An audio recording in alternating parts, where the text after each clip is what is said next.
ఈరోజు ప్రపంచం గురించి మనకు తెలిసిన ఎన్నో విషయాలు అంటే రోగాలు ఎలా వ్యాపిస్తాయి, మొక్కలు ఎలా పెరుగుతాయి, లేదా మన గాయాలు వాటంతటా అవే ఎలా నయమవుతాయి అనేవి ఎన్నో ఏళ్ల పాటు చేసిన పరిశోధనల వల్లే తెలిసాయి. ఉదాహరణకు కణాలను తీసుకోండి. వాటి నిర్మాణం గురించి, అవి ఎలా విభజన చెందుతాయి, లేదా ప్రతి జీవిని అవి ఎలా తయారు చేస్తాయి అనే దాని గురించి మనకు తెలిసిన ప్రతి విషయము వందల ఏళ్ల శాస్త్రీయ ఉత్సుకత మరియు ఆవిష్కరణల ఫలితమే.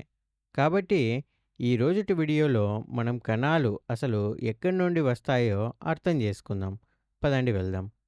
కొన్ని వందల సంవత్సరాలు వెనక్కి, అంటే 1665వ సంవత్సరానికి వెళ్తే, రాబర్ట్ హుక్ జీవశాస్త్రాన్ని ఎప్పటికీ మార్చేసే ఒక గొప్ప ఆవిష్కరణ చేయబోతున్నాడు. హుక్ కేవలం ఏదో ఒక మామూలు శాస్త్రవేత్త అయితే కాదు. అతను లండన్‌లోని రాయల్ సొసైటీలో ప్రయోగాలకు క్యూరేటర్‌గా ఉండేవాడు.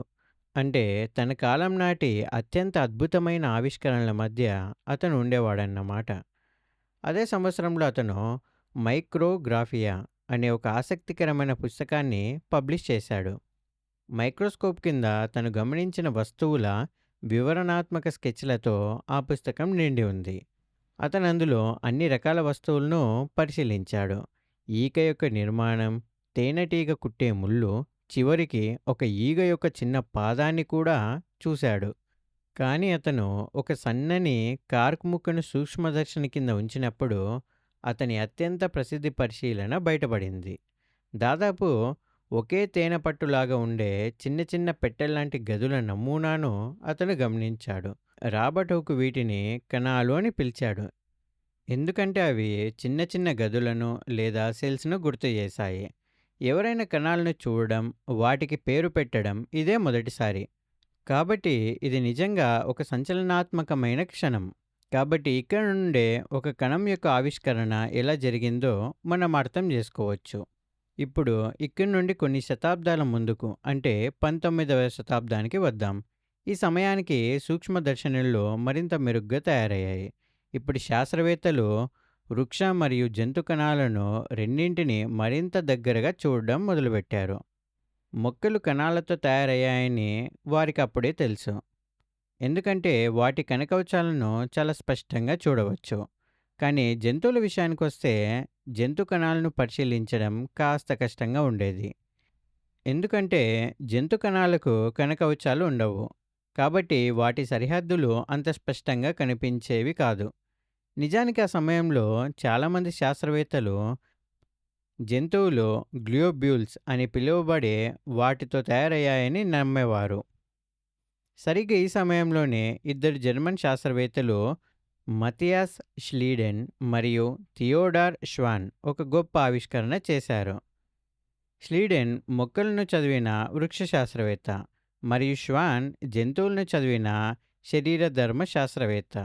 వారిద్దరూ తమ నోట్స్‌ను పోల్చి చూసుకున్న తర్వాత మొక్కలు మరియు జంతువులు రెండూ కూడా కణాలతో తయారయ్యాయని వారు గ్రహించారు. ఈరోజు మనం దీని గురించి ముందే నేర్చుకుంటున్నాం కాబట్టి ఇది మనకు అంత ఆశ్చర్యకరంగా అనిపించకపోవచ్చు.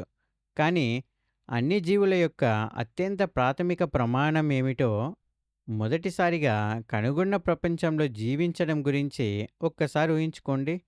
ఇది చాలా పెద్ద విషయం. కాబట్టి వాళ్ళిద్దరూ కలిసి కణం అనేది అన్ని జీవుల యొక్క ప్రాథమిక నిర్మాణ ప్రమాణం అని ప్రతిపాదించారు. కానీ ఇంకా కణం ఎక్కడి నుండి వచ్చింది అనే ప్రశ్న అలాగే మిగిలిపోయింది. కొత్త కణాలు కేంద్రకం లోపల ఉండే ఒక రకమైన విత్తనం నుండి వస్తాయని స్లీడెన్ నమ్మాడు.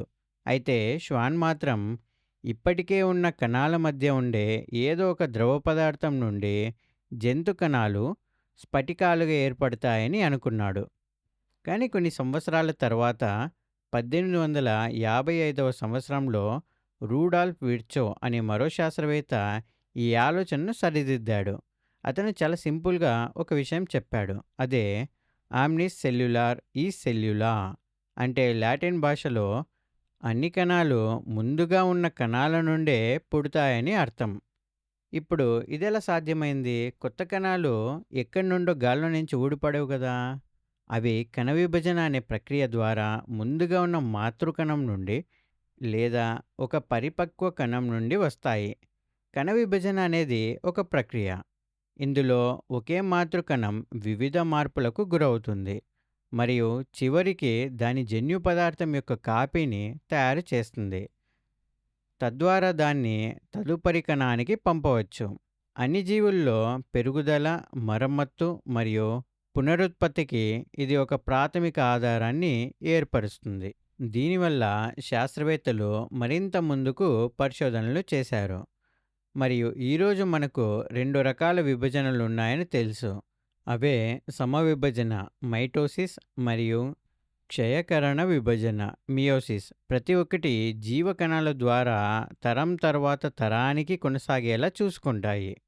కాబట్టి మనం ఇప్పటి వరకు నేర్చుకున్న దాన్ని ఒక్కసారి క్లుప్తంగా చూస్తే, అన్ని జీవులు కణాలతో తయారవుతాయని, కణాలు జీవితానికి ప్రాథమిక ప్రమాణం అని, మరియు అన్ని కణాలు ముందుగా ఉన్న కణాల నుండే వస్తాయని మనకు తెలుసు.